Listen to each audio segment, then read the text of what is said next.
alexasky.com, and today I am going to show you another type of a wreath. It's the spiral wreath, and what I've noticed is a lot of wreaths for the spring and summer that are kind of casual. This is a technique that people use for those. It's not really a very formal wreath. I haven't seen very many of them with lots of flowers and bows and such as that on there, but they're super cute. And I thought it'd be fun to do one for the 4th of July. So I've got some red, white, and blue things, some stars, some things like that to make this wreath. To make this wreath, I'm going to be using the 21-inch rolls of mesh. And I have used 3 of these. Now it does take quite a bit of mesh to make these.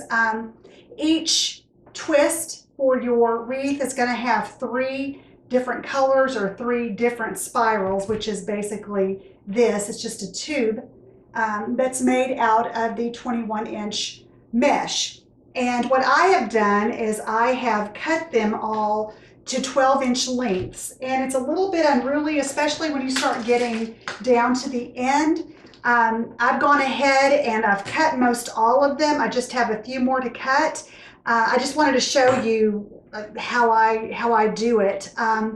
Another thing I want to talk to you about or mention to you is the cutting mat. The cutting mat is really important even if you work on your kitchen counter or your kitchen table. You can buy a small cutting mat to just set on your counter or table so you don't mess it up when you cut, because I like to use the rotary cutter. This one is Olfa, O-L-F-A, 4.5 millimeter.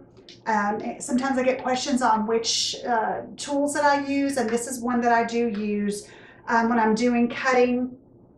I've got a couple of rolls of ribbon that I'm using, a 2.5 inch, and it looks like a 1.5 inch or 1 inch roll. I'm not 100% sure what all I'm going to be putting on this. I've got some embellishments for 4th of July. Honestly, we're going to be making this wreath together for the first time. I've never made the spiral wreath, so if I run into any trouble, it's probably going to be helpful to you in case you run into any of the same kind of trouble. I'm also filming without the aid of the Mean Man today. I'm doing it on my own, so I'm going to have to be kind of mindful of what I'm doing here so you can be sure and see everything that I want to show you. But we're going to go ahead and I'm going to cut the remainder. I've got like 3 more cuts that I need to make, and I'm going to go ahead and make those cuts now. Okay, so I'm going to take my mesh, and you need to have something that can hold it down because it's going to roll up. And really, honestly, the closer you get to the end of the roll, the better, because it rolls up nice and tight. And that's what you're going to want each of these to do. So I'm going to go ahead and cut this. 12 inches over. And that's another good thing with the cutting mat, because you've got a ruler that's right there, and you can see what you're doing. And honestly, I've got a big huge pile of these next to me that you can't see. I didn't want to waste your time by watching me cut endless amounts of these strips. 12 inches. I think I've got 1 more to cut.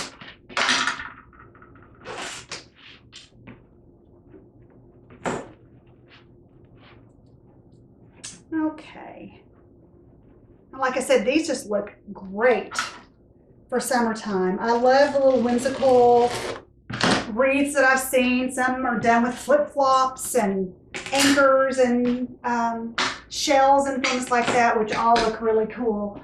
I'm going to use a white work wreath.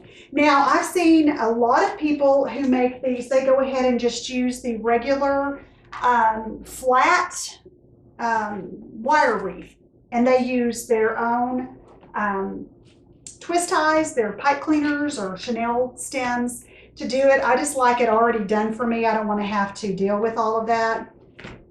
So what you're going to do is just kind of fluff it up. This is a 24-inch work wreath, which actually it's like 15 inches in diameter, but when you stretch out the sides, I think it goes 24 inches from tip to tip. Once you have your stuff on it, it really, comes out to be a big wreath. I'm going to go ahead and take my first spiral And I'm going to kind of make it tight. And this one's already tight. And you're going to do 3 of these. Since I'm doing kind of 4th of July, I've got 3 different colors. Then I'm going to take my first twist. I'm just going to come to this inside twist, no particular reason why.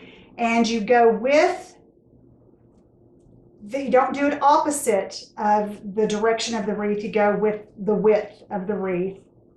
And go ahead and twist that in the center. And it really looks kind of weird. Looks kind of like sea anemones or whatever. But we're going to go ahead and go to the next one. And this is not difficult, clearly. Go ahead and make that spiral as tight as you can get it. The same with this one. I'm going to make that tight. We're going to add, and I'm not going in any particular order here because they're all going to go together.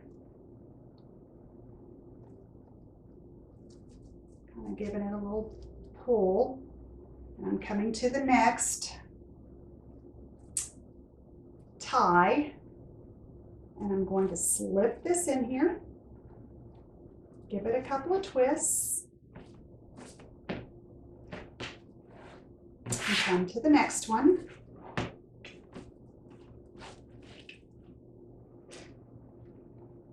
And as you can see what I'm saying, how this really doesn't have a formal look.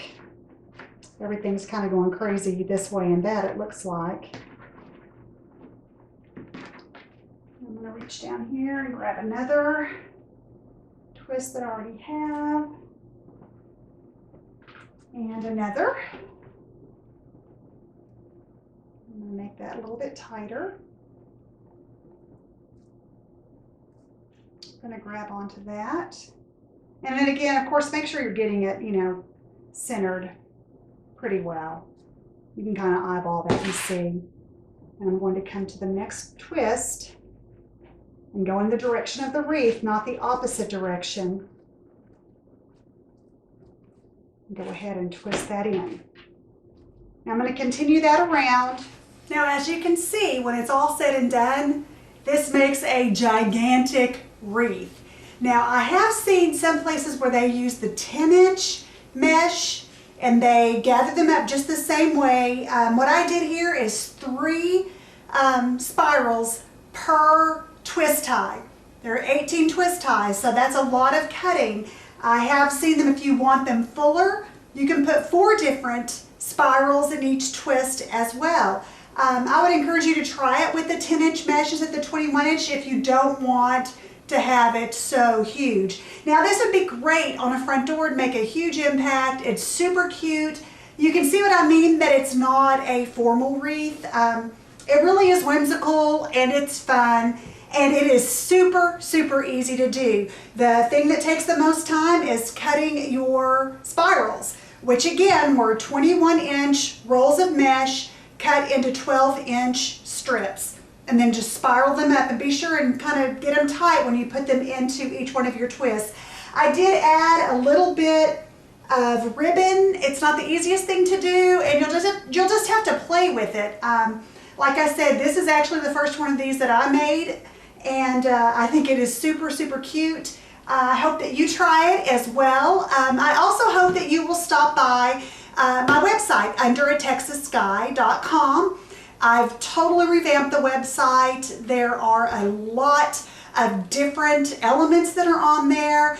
All sorts of home improvement projects. We've recently moved into a new house. We built a new house, and I'm kind of taking you step by step through what we went through when we chose the decor for the house and how we're doing some different things to the house, from landscaping the yard to doing a gallery wall in the living room, just to our decor, everyday decor. I also have the old stuff on there when we renovated our kitchen at our whole old house, how we gutted that kitchen and totally remodeled it. Step by step, we show you how we did that.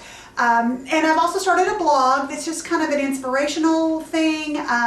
some health tips, things that just in my everyday life kind of inspire me, and I want to do the same for you. So I hope that you do check out undertexassky.com. I'm going to be doing some things in the future, some giveaways and so forth. So I do hope that you stop by and see what we have going there. I hope that you try this spiral wreath. It's not for everyone, and it's certainly not for every occasion, but it really is fun if you want something that's quick and easy and cute. You certainly can do this. You can see I added a little bit of elements in here for 4th of July. Just a real patriotic wreath. Thank you so much for stopping by. I really appreciate it, and I hope to see you again real soon. Thanks so much.